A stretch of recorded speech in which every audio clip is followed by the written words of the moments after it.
Hello, my name is Cedra Williamson, and I'm going to be talking about the course standard that I selected, CCSS.ELA/literacy.RI.K10. This is range of reading and level of text complexity. Actively engage in group reading activities with the purpose of understanding. I decided to apply this to the PBL that I made in Module 5. The source of this standard is from corestandard.org and is a Common Core state standard. I personally have worked in Regio schools, so I just chose Washington State Standard. English Language Arts Standards, reading informational text. The age group is kindergarten, but it could be anywhere up to grade 3 for my activities. The reason I chose it is to coincide with my Module 5, Unit 2, Activity 1, because the possibilities of working with this standard are vast and critical to the development with lots of skills, in particular reading research activities starting at such a young age, but also the group activity part opens up many possible activities and collaborations for learning. Too complicated for a child at the age of 5, but I have seen it done and with great enthusiasm.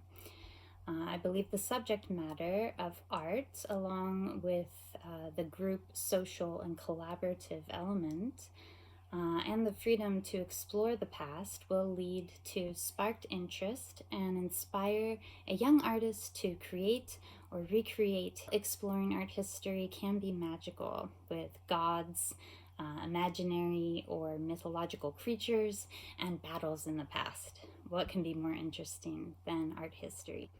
Actively engage in group reading activities with purpose and understanding. Here you can see I have highlighted the skills that the children will be reaching and the goals. So let's unpack this core standard a bit. Students will be able to research reading activities, discuss and plan, which is engage, in a group. Students will be able to understand works of art from ancient Egypt, which is understanding, enough to describe what the ancient art is depicting. The children can be read to in the group setting, or they can explore themselves using illustrations. It can be a huge activity, just the research part. As a child, I often looked at ancient Egyptian art as the most amazing and beautiful stories.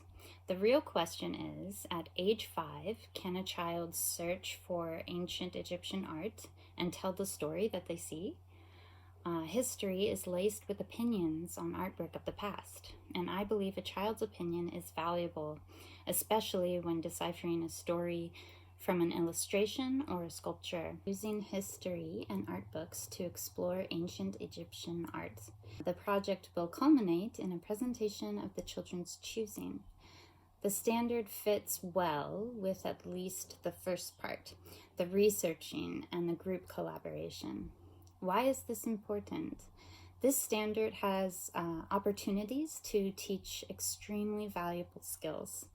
For example, communication, reading comprehension, collaboration, and creativity. Using this standard, you have all sorts of activity possibilities.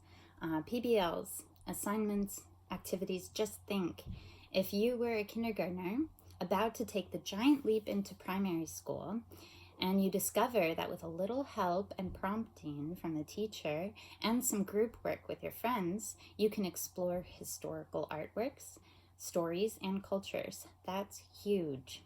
And the parents will be impressed as well. That's what these core standards are set up to do. Impressive proof of learning. In-person activities could include timelines in small groups. Students are given an era in history and are asked to create a timeline of when and how certain events transpired, where stories are from, what certain artworks are depicting. This can be very visual or a physical activity where events are represented in creative ways, such as connecting cards with strings and identifying the sources. Another activity, dissection and deconstruction. Similar to the timeline activity, either individually or in small groups, students can take historical artwork, events, or stories and deeply examine them. This activity helps to give a voice to the children, let them articulate what this historical event, person, or artwork means to them, what the artist meant to say, what the event meant to the world, or what this person did. Reading and investigating the past is always open to interpretation. The children can use these activities to find their voice and articulate what they've discovered. So this can be an art project or a history project. So many possibilities with researching and reading in small groups. Assessing the mastery of the standard. In consideration of differentiated instruction and varying levels of literacy skills, we should create a rubric that can encapsulate the necessary skills to be acquired regardless of skill level, but yet still include a sliding standard based on the abilities. I believe this can be achieved through the discretion of the teacher, who is aware of the different levels of performance in the classroom. Imagine the rubric like this. Did the children use examples of historic Egyptian art and have a description of what they were, how the ancient Egyptians made them, and how their project mirrored or was inspired by them? This includes the art project, but if they can explain how their project was inspired or mirrored by an ancient work of art, that shows their comprehension of the reading and looking at illustrations. The insufficient, basic, proficient, and outstanding. The rubrics can be designed to be inclusive of the entire class, regardless of skill level, to ensure the necessary skills are developed and exercised to meet the requirements of the standard. That's where small groups work in really well. The nature of this activity, as well as the standard itself, leaves a vast amount of wiggle room for imagination, creativity, collaboration, and exploration, while remaining rooted in the foundational skills of evaluation and assessment. Much will be left to the discretion of the teacher, who can assess their students on an individual level.